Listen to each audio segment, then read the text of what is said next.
ഇവിടയിൽ വളരെ ഇമ്പോർട്ടൻ്റ് ആയിട്ടുള്ള കുറച്ച് ഡെവലപ്മെൻറ്റ്സുകൾ അതിൽ പ്രത്യേകിച്ച് ഇന്ത്യയും പാകിസ്ഥാനുമായിട്ട് ബന്ധപ്പെട്ട ചെറിയ വിഷയങ്ങൾ അതേപോലെ തന്നെ ഇറാൻ അമേരിക്ക അവരുടെ ഒരു ഫസ്റ്റ് ലെവൽ ടെക്നിക്കൽ ടോക്ക് അതുകൊണ്ട് അത് സ്വിറ്റ്സർലാൻഡിൽ വെച്ചിട്ടാണ് നടന്നത്.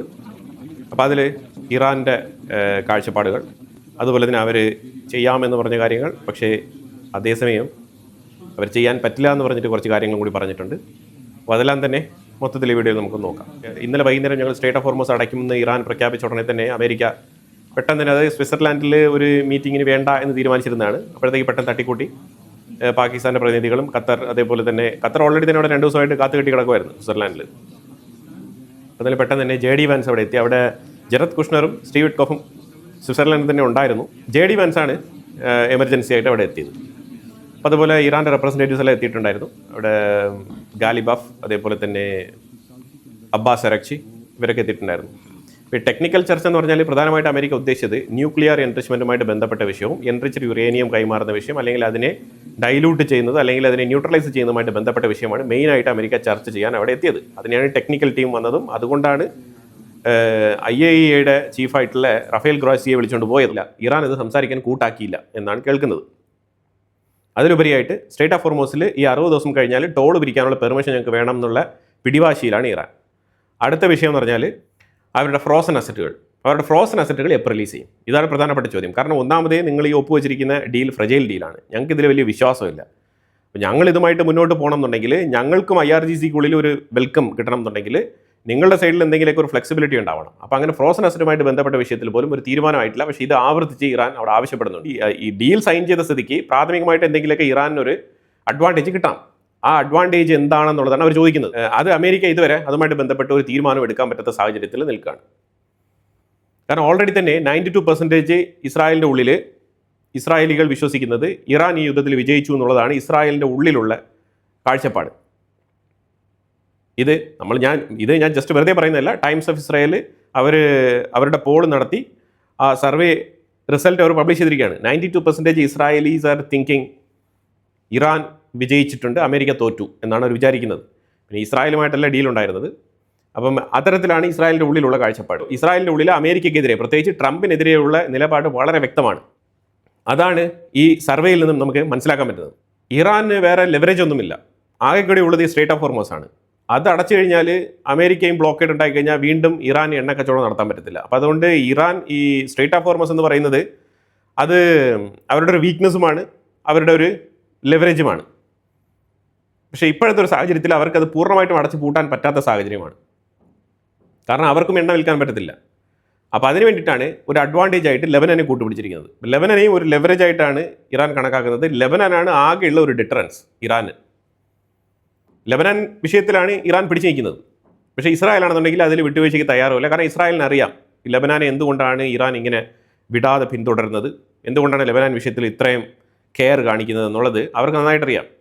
ഈ ലെബനാനിലായാലും ഇവിടെ ആയാലും ഇസ്രായേലിനെതിരെ യുദ്ധം ചെയ്ത് മരിക്കുന്ന ഒരാൾ പോകുന്നത് സ്വർഗത്തിലാണെന്നാണ് ഇവർ വിശ്വസിക്കുന്നത്. അപ്പോൾ പിന്നെ ആ രീതിയിൽ ശരിക്കും ഇസ്രായേൽ അവരെ സഹായിക്കുകയാണ് ചെയ്യുന്നത്. ആരെയാണ്?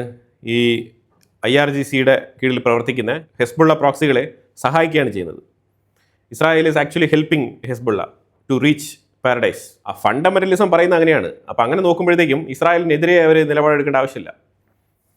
അപ്പോൾ ഇവിടെ 2 പേരുടെ സ്റ്റേറ്റ്മെൻറ്റുകൾ കൂടി നമ്മൾ ഇവിടെ വിലയിരുത്തേണ്ടതുണ്ട്. ഒന്ന് നെതന്യാഹു രാവിലെ പറഞ്ഞ സ്റ്റേറ്റ്മെൻറ്റ് എന്ന് പറഞ്ഞാൽ നിങ്ങൾ സ്വിറ്റ്സർലാൻഡിൽ പോകൂ, ഇല്ലെങ്കിൽ നിങ്ങൾ എവിടെ വേണമെങ്കിലും പൊയ്ക്കോളൂ, നിങ്ങൾ ഡീൽ സൈൻ ചെയ്യൂ, ഡീൽ സൈൻ ചെയ്യാതിരിക്കൂ, അമേരിക്കയുമായിട്ട് നിങ്ങൾ ഗുഡ് റിലേഷൻഷിപ്പ് ആയിക്കോളൂ, അല്ലാതെ യുദ്ധമായിക്കോളൂ, അതൊന്നും നമ്മളെ ബാധിക്കുന്ന വിഷയമല്ല. ഇസ്രായേലിനെ സംബന്ധിച്ചിടത്തോളം ആസ് ലോങ് എസ് നെതന്യാഹു എന്ന് പറഞ്ഞാൽ ഞാൻ ഇവിടെ പ്രൈം മിനിസ്റ്ററായിട്ട് തുടരുന്നിടത്തോളം കാലം ആര് വന്നാലും ശരി തന്നെ ഇസ്രായേലിൻ്റെ നിലനിൽപ്പ് അത് വളരെ പ്രധാനപ്പെട്ട കാര്യമാണ്. അങ്ങനെ നോക്കുമ്പോൾ ഇറാൻ ഇന്നല്ല എന്നേക്കും ഇറാൻ്റെ കയ്യിൽ ആണവായുധം ഉണ്ടാവാൻ പാടില്ല എന്നുള്ളതിൽ ഇസ്രായേലിന് ഉറച്ച തീരുമാനമുണ്ടെന്നാണ് നെതന്യാഹു പറഞ്ഞിരിക്കുന്നത്. നീ എന്ത് വേണമെങ്കിലും ചെയ്തു എന്നാണ് പറഞ്ഞിരിക്കുന്നത്. നീ ഒപ്പിടാതിരിക്കുക, നീ എന്ത് വേണമെങ്കിലും ചെയ്തു, പക്ഷേ ആണവായുധം ഉൽപ്പാദിപ്പിക്കാൻ നിന്നെ ഞാൻ അനുവദിക്കില്ല എന്നാണ് നെതന്യാഹു പറഞ്ഞിരിക്കുന്നത്. അത് ഇപ്പോഴെന്നല്ല, എപ്പോഴും, ഇന്നും നാളെയും, ടുമോറോ, ഫോർ എവർ എന്നാണ് പറഞ്ഞിരിക്കുന്നത്. അത് കഴിഞ്ഞ ഉടനെ ഇറാൻ്റെ പ്രസിഡന്റ് മസൂദ് പെസസ്കിയാൻ പറഞ്ഞിരിക്കുന്നത്, നിങ്ങളൊരു കാര്യം ശ്രദ്ധിച്ചോ, അതായത് ഇപ്പോഴും എനിമീസ് എന്നാണ് പറയുന്നത് അമേരിക്കയെ. എനിമീസുമായിട്ടാണ് ഇവരിപ്പോൾ ഡീൽ സൈൻ ചെയ്യാൻ വേണ്ടിയിട്ട് സ്വിറ്റ്സർലാൻഡിൽ പോയി ചായ കുടിക്കാൻ പോയിരിക്കുന്നത്. അപ്പോൾ അവിടെ ഇവരുടെ ടീം ചായ കുടിച്ചുകൊണ്ടിരിക്കുന്ന സമയത്ത് ഒരു കോമഡി ഉണ്ട്. ആ കോമഡി എന്ന് വെച്ചാൽ ഇവരെ ഇറാനിയൻ ഡെലിഗേറ്റ്സിനെ വിളിച്ച് നിർത്തിയിട്ട് അമേരിക്കൻ ഡെലിഗേറ്റ്സ് ഒരു സൈഡിൽ, ഇറാനിയൻ ഡെലിഗേറ്റ്സ് ഒരു സൈഡിൽ, നടുക്ക് ഖത്തർ, പാകിസ്ഥാൻ, പിന്നെ സ്വിറ്റ്സർലാൻഡിൻ്റെ പ്രതിനിധികൾ ഇവരെല്ലാം നിർത്തിക്കൊണ്ട് ഒരു ഫോട്ടോഗ്രാഫ്സിന് വേണ്ടിയിട്ട് പോസ്റ്റ് ചെയ്യാൻ വേണ്ടിയിട്ട് വിളിച്ചപ്പോഴത്തേക്കും ഇവർ പോയില്ല. ഞങ്ങൾക്ക് ഫോട്ടോഗ്രാഫ്സ് എടുക്കാൻ താല്പര്യമില്ല, അങ്ങനെ ഫോട്ടോഗ്രാഫ്സ് എടുത്തിട്ട് ഞങ്ങൾ ചിലപ്പോൾ ഇറാനിൽ എത്തുമ്പോഴത്തേക്കും IRGC ഞങ്ങളെ പിടിച്ചുകൊണ്ട് പോയി ജയിലിടാനുള്ള സാധ്യതയുണ്ട്, അപ്പോൾ അതുകൊണ്ട് ഞങ്ങൾ ഫോട്ടോ എടുക്കുന്നില്ല എന്ന് പറഞ്ഞിട്ട് ഇവർ മാറി നിന്നു. ഫോട്ടോ എടുപ്പിൽ നിന്നും വിട്ടു നിന്നതായിട്ടാണ് വാർത്തകൾ വരുന്നത്. ഫോട്ടോ എടുക്കാൻ ഇവർ വിയോജിപ്പ് രേഖപ്പെടുത്തി. ഇവരൊരു സൈഡിലാണ് നിൽക്കുന്നത്. അമേരിക്കൻ പാനൽസ് തീർച്ചയായിട്ടും അപ്പുറത്തെ സൈഡിലായിരിക്കും നിൽക്കുക, നടുക്ക് മീഡിയേറ്റേഴ്സ് ഉണ്ടാവും, എന്നാലും ഇവർക്ക് ഫോട്ടോ എടുക്കാൻ താല്പര്യമില്ല.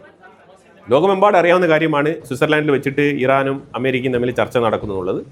ഡയറക്റ്റ് നെഗോസിയേഷനാണ് നടന്നുകൊണ്ടിരിക്കുന്നത്, ടെക്നിക്കൽ ടോക്സ് ആണ് നടക്കുന്നത്. അത് കഴിഞ്ഞാൽ ഈ നെതന്യാഹു പറഞ്ഞ സ്റ്റേറ്റ്മെന്റ് ഉണ്ടല്ലോ, യുറേനിയം എൻറിച്ച്മെന്റും അതേപോലെ ആണവായുധ നിർമ്മാണം, അതിന് ഇറാനെ ഞങ്ങൾ അനുവദിക്കില്ല എന്ന് പറഞ്ഞതിനെതിരെ അതിനെ ഒപ്പോസ് ചെയ്തുകൊണ്ടുള്ള സ്റ്റേറ്റ്മെന്റ് മസൂദ് പെസസ്ക്യാൻ, ഇറാന്റെ പ്രസിഡന്റ് പറയുന്നുണ്ട്. ഇറാന്റെ പ്രസിഡന്റ് പറഞ്ഞിരിക്കുന്നത്, നിങ്ങൾ നോക്കൂ, അമേരിക്ക ഞങ്ങളെടുത്ത് മിസൈലുകൾ പാടില്ല എന്നാണ് ആദ്യം പറഞ്ഞിരുന്നത്. ഇപ്പോൾ അതാ മിസൈലുകൾ ഓക്കെയാണ്, ഷോർട്ട് റേഞ്ച് മിസൈലുകൾ ഓക്കെ മാത്രമല്ല, ബാലിസ്റ്റിക് മിസൈലുകൾ, ലോങ് റേഞ്ച് മിസൈലുകൾ വരെ അവർ ഓക്കെയാണ്. മറ്റേതൊരു രാജ്യത്തിനും മിസൈലുകൾ ഉള്ളതുപോലെ തന്നെയാണ് ഇറാനും ഉള്ളത് എന്ന് അവർ അംഗീകരിച്ചിട്ടുണ്ട്. അതേപോലെ ഞങ്ങളുടെ യുറേനിയം എൻറിച്ച്മെൻറ്റും അവർ അംഗീകരിക്കും എന്ന് പറഞ്ഞു വെക്കുന്നുണ്ട്. അപ്പോൾ ഇതാണ് ഓവറോൾ അവിടെ നടന്ന മീറ്റിംഗ്. ഇതിനകത്ത് IAEA ഉൾപ്പെടുത്താൻ വേണ്ടിയിട്ടുള്ള റിക്വസ്റ്റാണ് പ്രധാനമായിട്ട് അമേരിക്കയുടെ സൈഡിൽ നിന്നും മുന്നോട്ട് വെച്ചിരിക്കുന്നത്. ഇസ്രായേലിൻ്റെ നിലപാടുകൾ എത്ര വ്യക്തമാണെന്നുള്ളതാണ് ഇത് സൂചിപ്പിക്കുന്നത്. കാരണം ഇവർ യുറേനിയത്തിൻ്റെ വിഷയത്തിൽ ഇവർ വിട്ടുവീഴ്ചയ്ക്ക് തയ്യാറാവില്ല, അവരുടെ ഡോക്ട്രിനാണിത്. ഒരുപാട് സയൻറ്റിസ്റ്റുകളെ ഇതിൻ്റെ പേരിൽ വധിച്ചിട്ടുണ്ട്. സിറിയയിൽ വെച്ചിട്ടൊക്കെ ഖാസിം സുലൈമാനിയൊക്കെ വധിച്ചത് ഇതിൻ്റെ പേരിലാണ്. അപ്പോൾ അത്തരത്തിലുള്ള ഒരു വിഷയം എങ്ങനെയാണ് ഇറാൻ വളരെ എളുപ്പത്തിൽ അങ്ങ് വിട്ടുകളയുന്നത്? അത് അവരങ്ങനെ വിട്ടുകളയില്ല. ലെബനൻ്റെ ഉള്ളിൽ ഇപ്പോഴും ഇസ്രായേൽ 1-2 സ്ഥലങ്ങളിൽ ചെറിയ രീതിയിലുള്ള അറ്റാക്കുകൾ തുടരുന്നതായിട്ടാണ് വാർത്തകൾ വരുന്നത്. ഇനി പാകിസ്ഥാനുമായിട്ട് ബന്ധപ്പെട്ട ഒരു വിഷയമാണ്. പാകിസ്ഥാൻ്റെ ഉള്ളിൽ നിന്നും ഇന്ത്യയിലേക്ക് ചില ഒളിയമ്പുകൾ എന്ന് പറഞ്ഞാൽ അവർ ഇന്ത്യയെ വീണ്ടും അങ്ങനെ ചൊറിഞ്ഞ് ഒരു യുദ്ധത്തിലേക്ക് വലിച്ചഴയ്ക്കാനുള്ള ശ്രമം. പ്രത്യേകിച്ച് അവർക്ക് 2 പ്രശ്നങ്ങളുണ്ട്. ഒന്ന് ഈ വെള്ളം, പിന്നെ ഒന്ന് POKയിൽ നടക്കുന്ന പ്രശ്നം. ഈ POKയിൽ നടക്കുന്ന പ്രശ്നം എന്ന് പറഞ്ഞാൽ അവിടെ ഒരു പ്രത്യേക പ്രശ്നമാണ് നടക്കുന്നത്. അതായത് 1949 ഈ കറാച്ചി എഗ്രിമെൻ്റ് എന്ന് വെച്ചിട്ടുള്ളൊരു എഗ്രിമെൻറ്റ് അന്ന് POK ലീഡ് ചെയ്തിരുന്ന നേതാവ് ഒപ്പിട്ട് കൊടുത്തിട്ടുണ്ട്. POKയുടെ അഡ്മിനിസ്ട്രേഷൻ്റെ കംപ്ലീറ്റ് പവറും പാകിസ്ഥാന് കൊടുക്കുന്നതായിട്ട് എഴുതി ഒപ്പിട്ട് കൊടുത്തിട്ടുണ്ടായിരുന്നു. ആ കറാച്ചി എഗ്രിമെൻറ്റ് POKയിലുള്ള പൊതുജനങ്ങൾക്ക് അറിവില്ലാത്തൊരു വിഷയമാണ് ഇങ്ങനൊരു എഗ്രിമെൻറ്റ്. ആ എഗ്രിമെൻറ്റും വെച്ചുകൊണ്ടാണ് പാകിസ്ഥാൻ ഇപ്പം ഈ ഗിൽജിറ്റ് ബാൾട്ടിസ്ഥാനെ അവരോടൊപ്പം ചേർത്തിരിക്കുന്നതും അതിൻ്റെ ഫലത്തിലാണ് അവർ കാര്യങ്ങളൊക്കെ മുന്നോട്ട് നീക്കുന്നതും. പക്ഷേ ഒരു കാര്യം മനസ്സിലാക്കേണ്ടത്, ഈ ഗിൽജിറ്റ് ബാൾട്ടിസ്ഥാൻ റീജിയനിൽ ഒരു ഡാമുണ്ട്. ആ ഡാമിൽ വലിയ രീതിയിലുള്ള ഹൈഡ്രോ പവർ യൂണിറ്റ് അവിടെ പ്രവർത്തിക്കുന്നുണ്ട്. അവിടെ നിന്നും പാകിസ്ഥാൻ്റെ ടോട്ടൽ ഇലക്ട്രിസിറ്റി ഉൽപ്പാദനത്തിൻ്റെ 15% പാകിസ്ഥാൻ ഉൽപ്പാദിപ്പിക്കുന്നത്.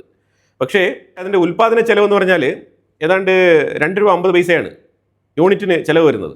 അത് ഒരു യൂണിറ്റ് 12.50 എന്നുള്ള വിലയിലാണ് ആ ഗിൽജിറ്റ് ബാൾട്ടിസ്ഥാനിലുള്ള ജനങ്ങൾക്ക് തന്നെ കറണ്ട് സപ്ലൈ ചെയ്യുന്നത് പാകിസ്ഥാൻ. ഇതിൽ ആ ബാൾട്ടിസ്ഥാൻ റീജിയനിലുള്ള ജനങ്ങൾക്ക് വിയോജിപ്പുണ്ട്. ഇതുമായിട്ട് ബന്ധപ്പെട്ട് നിരന്തരം അങ്ങോട്ടും ഇങ്ങോട്ടും തർക്കം നടക്കുകയാണ്. അതേസമയം ഈ ഡാം ഉപയോഗിക്കുന്നതിനും ഇവിടെ നിന്ന് ഇലക്ട്രിസിറ്റി ഉൽപ്പാദിപ്പിച്ച് മെയിൻലാൻഡിലേക്ക് കൊണ്ടുപോകുന്നതിന് വേണ്ടിയിട്ട് ഒരു വർഷം 40,000 കോടി ഈ പാകിസ്ഥാൻ്റെ ഗവൺമെൻറ് ഗിൽജിറ്റ് ബാൾട്ടിസ്ഥാന് കൊടുക്കേണ്ടതുണ്ട്. അത് വർഷങ്ങളായിട്ട് കൊടുക്കുന്നില്ല. ഇവിടെ പാകിസ്ഥാൻ തന്നെ കഴിഞ്ഞുകൂടുന്നത് IMAയുടെ സഹായത്തിലാണ്. എന്തെങ്കിലുമൊക്കെ അങ്ങോട്ടും ഇങ്ങോട്ടൊക്കെ ഈ നാരദൻ പണി ചെയ്തുകൊണ്ടാണ് പാകിസ്ഥാൻ ജീവിച്ചു പോകുന്നത്. കുറച്ച് ചൈനയുടെ നിന്നും കുറച്ച് അമേരിക്കയുടെ സൈഡിൽ നിന്നും ഇങ്ങനെ കിട്ടുന്നതൊക്കെ വാങ്ങിച്ച് ഇങ്ങനെ ജീവിച്ചു പോവുകയാണ് മുന്നോട്ട്. ആ സാഹചര്യത്തിൽ ഗിൽജിറ്റ് ബാൾട്ടിസ്ഥാനിലുള്ള ജനങ്ങൾക്ക് എങ്ങനെയാണ് ഈ 40,000 കോടി ഇവർ കൊടുക്കാൻ പോകുന്നത്? അപ്പോൾ ഇവർ കൊടുക്കാൻ പോകുന്നില്ല. അതിലുപരിയായിട്ട് ഈ ഇലക്ട്രിസിറ്റി പാകിസ്ഥാനിൽ നിന്നും വാങ്ങിച്ച് ഉപയോഗിച്ചതിൻ്റെ പേരിൽ ഏതാണ്ട് ഒരു 16 കോടി ഇലക്ട്രിസിറ്റി പാകിസ്ഥാനിൽ നിന്നും വാങ്ങിച്ച് ഗിൽജിറ്റ് ബാൾട്ടിസ്ഥാൻ ഉപയോഗിച്ചതിൻ്റെ പേരിൽ, ഈ POK ജനങ്ങൾ ഉപയോഗിച്ചതിൻ്റെ പേരിൽ അവർക്ക് ഏതാണ്ട് അക്യുമുലേറ്റ് ആയി ഏതാണ്ട് ഒരു 16,000 കോടിയോളം വന്നിട്ടുണ്ട്. അപ്പോൾ അതായത് 40,000 കോടി ഇവൻ അങ്ങോട്ട് കൊടുക്കാനുണ്ട് ഒരു വർഷം. അതേസമയം ഒരു 16,000 കോടി ഈ POK ജനങ്ങൾ പാകിസ്ഥാനും കൊടുക്കാനുണ്ട്. അപ്പോൾ ഈ കൊടുക്കാനുള്ള പൈസയ്ക്ക് വേണ്ടിയിട്ട് പലതരത്തിലുള്ള സമ്മർദ്ദം പാകിസ്ഥാൻ ഈ POK മേഖലയിൽ ചെലുത്തുന്നുണ്ട്. അതാണ് പ്രധാനപ്പെട്ട പ്രശ്നം.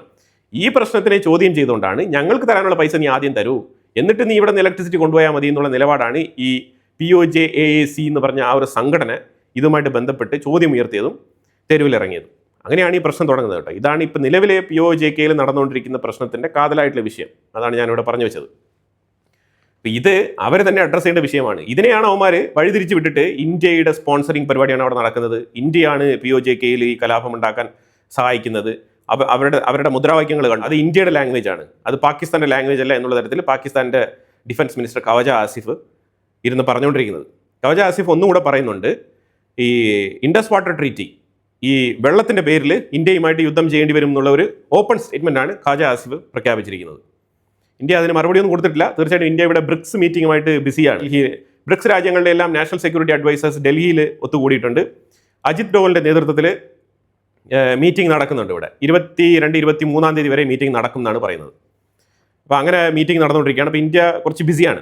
ഈ ടെലഗ്രാം ആപ്പുമായിട്ട് ബന്ധപ്പെട്ട വിഷയത്തിൽ ഇന്ത്യയുടെ ഡൽഹി ഹൈക്കോർട്ട്, ഞാൻ സുപ്രീം കോടതി എന്ന് പറഞ്ഞിരുന്നു, അതിൽ തിരുത്തുണ്ട്, ഡൽഹി ഹൈക്കോർട്ടാണ് ഇത് ബാൻ ചെയ്തത്. അതായത് സെൻട്രൽ ഗവൺമെൻറ് ഇറക്കിയ ആ ഒരു ബാൻ നിലനിൽക്കും എന്ന് ഡൽഹി ഹൈക്കോടതിയാണ് ഉത്തരവിറക്കിയത്. അപ്പോൾ അതിനെ തുടർന്ന് ഇന്ത്യക്കുള്ളിൽ പല ഇസ്ലാമിക സൈറ്റുകൾക്കും റിലീജിയസ് സൈറ്റുകൾക്കും റെസ്ട്രിക്ഷൻസ് ഉണ്ട് എന്നുള്ള തരത്തിലൊക്കെ പാകിസ്ഥാൻ അടിച്ചിറക്കുന്നുണ്ട്. തീർച്ചയായിട്ടും പാകിസ്ഥാനിൽ നിന്ന് ഇറക്കുന്ന ഉഡായിപ്പ് സൈറ്റുകൾക്കൊക്കെ ഇവിടെ നിരോധനം ഉണ്ടാവും. അത് ഇന്ത്യയുടെ നാഷണൽ സെക്യൂരിറ്റിയുടെ ഭാഗമാണ്. പക്ഷേ ഇന്ത്യക്കുള്ളിൽ പ്രവർത്തിക്കുന്ന സംഘടനകളുടെ സൈറ്റൊന്നും ബാൻ അല്ല. അതിന് പാകിസ്ഥാൻ ഇങ്ങനെ ഉരുണ്ട് കളിച്ചിട്ട് കാര്യമൊന്നുമില്ല. അതിനെതിരെ ശക്തമായ രീതിയിൽ ഇന്ത്യയുടെ മിനിസ്ട്രി ഓഫ് എക്സ്റ്റേണൽ അഫയേഴ്സ് ഉത്തരം കൊടുത്തിട്ടുണ്ട്. ഇന്ത്യക്കുള്ളിൽ ഇത്തരത്തിലുള്ള വിഷയങ്ങളൊന്നും നടക്കുന്നില്ല, നിങ്ങൾ നിങ്ങളുടെ രാജ്യത്തിൻ്റെ കാര്യങ്ങൾ നോക്കിയാൽ മതി. ഇന്ത്യക്കുള്ളിൽ ഏത് സൈറ്റ് പ്രവർത്തിക്കണം, ഏത് സൈറ്റ് പ്രവർത്തിക്കേണ്ട എന്നുള്ളത് ഇന്ത്യയുടെ സൊവറൈൻ ജുഡീഷ്യറിക്ക് കീഴിൽ വരുന്ന വിഷയമാണ്. ആ ഇന്റർണൽ മാറ്ററിൽ പാകിസ്ഥാൻ ഇടപെടേണ്ടതില്ല എന്നുള്ള മറുപടിയാണ് ഇന്ത്യയുടെ എക്സ്റ്റേണൽ അഫയേഴ്സ് മിനിസ്ട്രി കൊടുത്തിരിക്കുന്നത് പാകിസ്ഥാൻ. അവർക്ക് എപ്പോഴും നമ്മുടെ കയ്യിൽ നിന്ന് എന്തെങ്കിലും ഇങ്ങനെ ചോദിച്ച് വാങ്ങിച്ചുകൊണ്ടിരിക്കണം. അങ്ങനെ നമ്മുടെ വായിൽ നിന്ന് എന്തെങ്കിലും കേട്ടില്ല എന്നുണ്ടെങ്കിൽ അവർക്ക് ഉറക്കം വരത്തില്ല.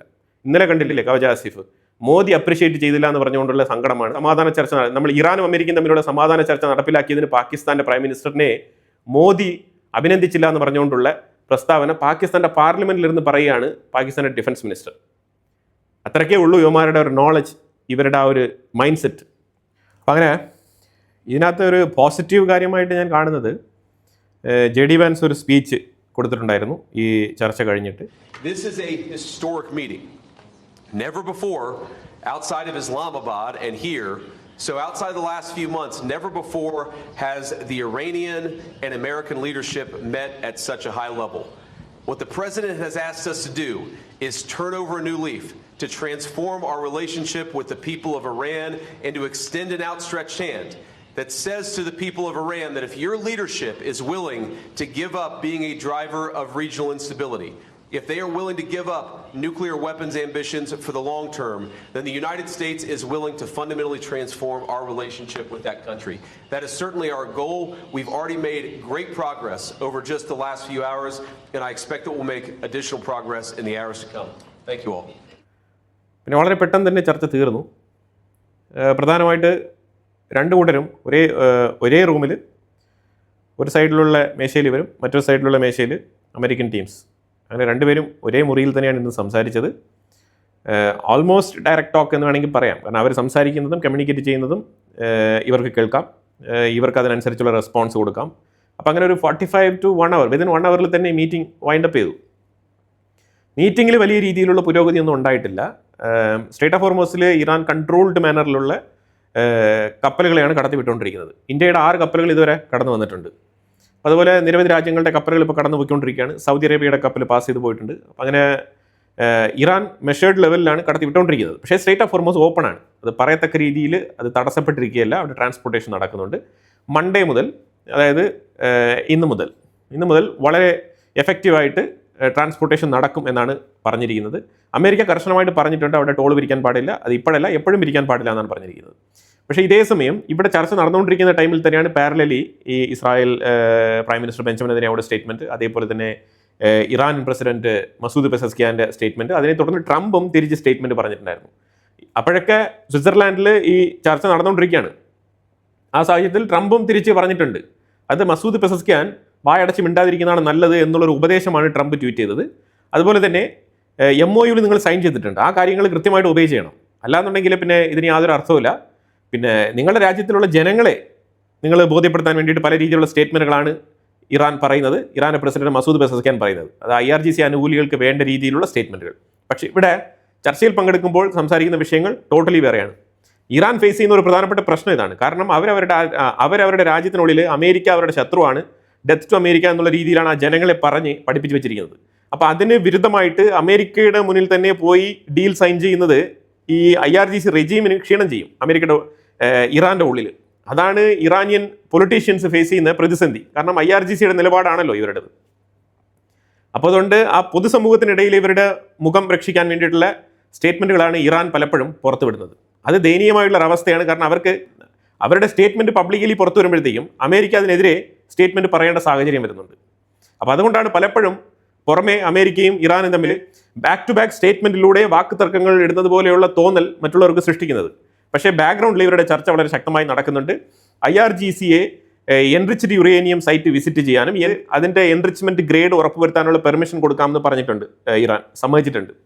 അങ്ങനെയുള്ള ചെറിയ ഡെവലപ്മെന്റ്സ് ഒക്കെ നടന്നിട്ടുണ്ട്. പ്രാഥമികമായിട്ടുള്ളൊരു ചർച്ചയാണ്. ഇതിനകത്ത് ഞാൻ പോസിറ്റീവ് എന്ന് പറഞ്ഞത്, ഇത്രയും നാളും ഇവർ ഡയറക്റ്റ് ടോക്ക് നടത്തിയില്ല. ഇപ്പോൾ ആദ്യമായിട്ട് ഡയറക്റ്റ് ടോക്ക് നടത്തി. ഒരേ മുറിയിൽ നിന്നും രണ്ട് കൂട്ടരും ഇറങ്ങി വരുന്ന രംഗങ്ങളൊക്കെ നമുക്ക് കാണാൻ കഴിഞ്ഞു.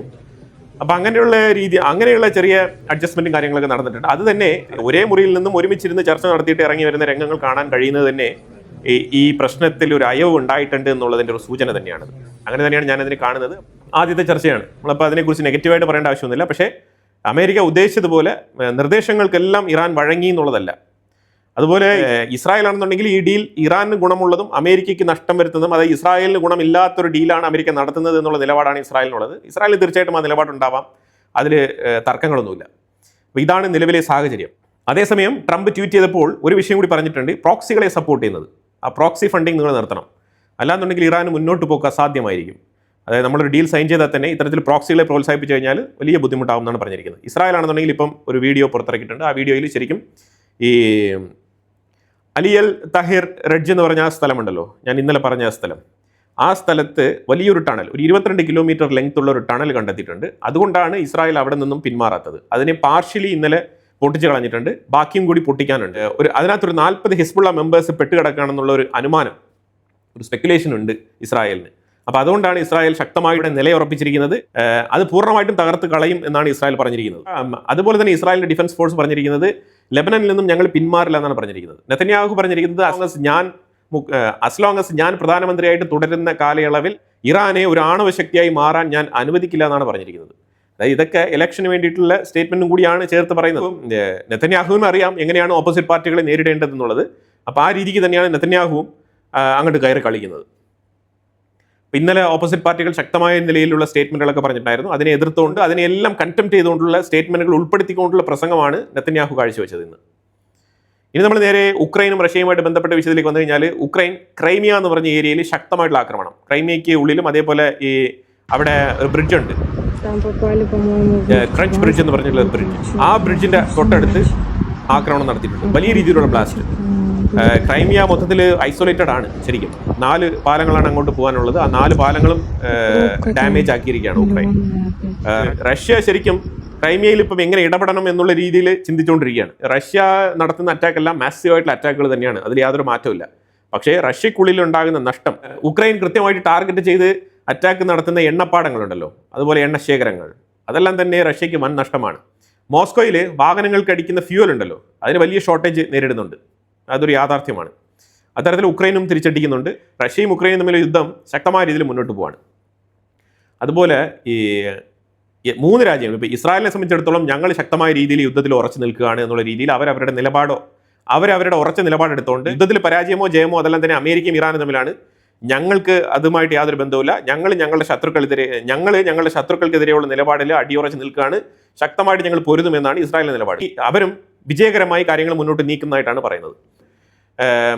കാര്യങ്ങളൊക്കെ ഞങ്ങൾ വിചാരിച്ചതുപോലെ ഞങ്ങളുടെ ടേംസ് ആൻഡ് കണ്ടീഷനാണ് യുദ്ധം അവസാനിപ്പിച്ചിരിക്കുന്നത് എന്നാണ് ഇറാൻ പറഞ്ഞുകൊണ്ട് അവർ വിജയാഘോഷം നടത്തുന്നത്. അതേസമയം അമേരിക്കയാണെന്നുണ്ടെങ്കിൽ ഞങ്ങൾ പ്രപ്പോസ് ചെയ്ത ഈ 14 പോയിന്റിൽ കൃത്യമായിട്ട് ഇറാൻ ഒപ്പുവെച്ചു. അപ്പോൾ അങ്ങനെ ഇറാനെ ഞങ്ങൾ ടേബിളിലേക്ക് കൊണ്ടുവന്ന് ചർച്ച നടത്തിക്കൊണ്ടിരിക്കുകയാണ്. അപ്പോൾ അതുകൊണ്ട് ഈ യുദ്ധം ഇറാന്റെ എല്ലാ ഡിഫൻസ് മേഖലകളെയും ഞങ്ങൾ ഒബ്ലിറ്ററേറ്റ് ചെയ്തുകൊണ്ട്, അതാണ് ട്രംപിന്റെ ഭാഷ. ട്രംപ് കൃത്യമായിട്ട് JD വാൻസിനെ ശകാരിക്കുന്നുണ്ട്. 2 ദിവസങ്ങൾക്ക് മുമ്പ് JD വാൻസ് ഈ യുദ്ധത്തിന്റെ വിജയവും പരാജയവുമായിട്ട് ബന്ധപ്പെട്ട് ചില സ്റ്റേറ്റ്മെന്റുകൾ പറഞ്ഞിട്ടുണ്ടായിരുന്നു. അപ്പോൾ ട്രംപ് F വേർഡ് ഉപയോഗിച്ചുകൊണ്ട് JD വാൻസിനെതിരെ ഒരു പരാമർശം പറഞ്ഞിട്ടുണ്ടായിരുന്നു. അതായത് നമ്മൾ ഉപയോഗിക്കേണ്ട ലാംഗ്വേജ് ഒബ്ലിറ്ററേറ്റഡ് എന്നാണ്, അത് കൃത്യമായിട്ട് പറയണം. ഇറാൻ ഒബ്ലിറ്ററേറ്റഡ് എന്ന് പറയണം എന്നുള്ളത് കൃത്യമായിട്ട് ട്രംപ് എടുത്ത് പറയുന്നുണ്ട്. അപ്പോൾ അങ്ങനത്തെ ലാംഗ്വേജ് ഉപയോഗിച്ചുകൊണ്ട് ഇറാനെ ഞങ്ങൾ തറ പറ്റിച്ചു എന്ന് പറഞ്ഞിട്ട് ട്രംപിന്റെ കൂട്ടരും, അതായത് അമേരിക്കയും വിജയാഘോഷം തന്നെയാണ് നടത്തുന്നത്. ഇറാന് വിജയിച്ചു, അമേരിക്കയും വിജയിച്ചു, ഇസ്രായേലും വിജയിച്ചു. ഇതാണ് നിലപാട്. അപ്പോൾ ഈ സാഹചര്യത്തിൽ ഇപ്പോൾ ഇറാൻ്റെ സൈഡിൽ നമ്മൾ നോക്കിക്കഴിഞ്ഞാൽ ഇറാൻ്റെ മേളിൽ ആക്രമണം നടത്തിയ രാജ്യങ്ങളാണ് ഇസ്രായേലും അമേരിക്കയും. അപ്പോൾ ഇവിടെ ഇറാൻ്റെ സുപ്രീം ലീഡർ കൊല്ലപ്പെട്ടു എന്നുള്ളത് ഇറാൻ ഒരു പരാജയം തന്നെയാണ്. അതുപോലെ ഇറാൻ്റെ നിരവധി ഇൻഫ്രാസ്ട്രക്ചേഴ്സ് അടിച്ച് കളഞ്ഞിട്ടുണ്ട്. IRGCയുടെ മുൻനിരയിലുള്ള വലിയൊരു ലീഡേഴ്സിൻ്റെ ഗ്രൂപ്പ് തന്നെ ഇസ്രായേൽ എലിമിനേറ്റ് ചെയ്ത് കളഞ്ഞിട്ടുണ്ട്. ഹിസ്ബുള്ള ആണെന്നുണ്ടെങ്കിൽ നിരന്തരം എലിമിനേറ്റ് ചെയ്തുകൊണ്ടിരിക്കുകയാണ്. ഇത്തരത്തിൽ നോക്കുകയാണെന്നുണ്ടെങ്കിൽ ഇറാനുണ്ടായിരിക്കുന്നത് വലിയ നഷ്ടം തന്നെയാണ്. ഇറാൻ ചോദിച്ച 300 ബില്യൺ എന്ന് പറഞ്ഞാൽ ആ 300 ബില്യൻ്റെ നഷ്ടം ഇറാൻ ഉണ്ടായിട്ടുണ്ട് എന്നുള്ളതാണ് മനസ്സിലാക്കേണ്ടത്. 250 to 350 ബില്യൺ ആണ് ഇറാന്റെ നഷ്ടം എന്നാണ് കണക്ക്. ഇറാൻ തന്നെയാണ് കണക്ക് പുറത്തുവിട്ടിരിക്കുന്നത്. പക്ഷേ യാഥാർത്ഥ്യം അത് തന്നെയാണ്. കാരണം അത്രമാത്രം ആക്രമണങ്ങളുടെ ഫൂട്ടേജ് നമ്മൾ തന്നെ ഷെയർ ചെയ്തിട്ടുണ്ട്. അപ്പോൾ അതുകൊണ്ട് ഇത് കൃത്യമായിട്ട് മോണിറ്റർ ചെയ്ത ആൾക്കാർക്ക് അത് മനസ്സിലാക്കാൻ പറ്റും എന്താണ് ഇറാനിന് ഉണ്ടായിരിക്കുന്ന നഷ്ടം എന്നുള്ളത്. ഖത്തറിനും നഷ്ടം സംഭവിച്ചിട്ടുണ്ട്. ഖത്തറിൻ്റെ വിഷയം നമ്മൾ വേറൊരു വീഡിയോയിൽ നമുക്ക് നോക്കാം. അപ്പോൾ എന്തായാലും വളരെ നിർണായകമായിട്ടുള്ള വിഷയങ്ങളാണ് നമ്മൾ വീഡിയോയിൽ പങ്കുവച്ചത്. ഇതിനെക്കുറിച്ചുള്ള അഭിപ്രായങ്ങൾ കമന്റ് ബോക്സിൽ രേഖപ്പെടുത്തുക. കൂടുതൽ വാർത്തകളുമായിട്ട് അടുത്ത വീഡിയോയിൽ വരാം. Thank you so much.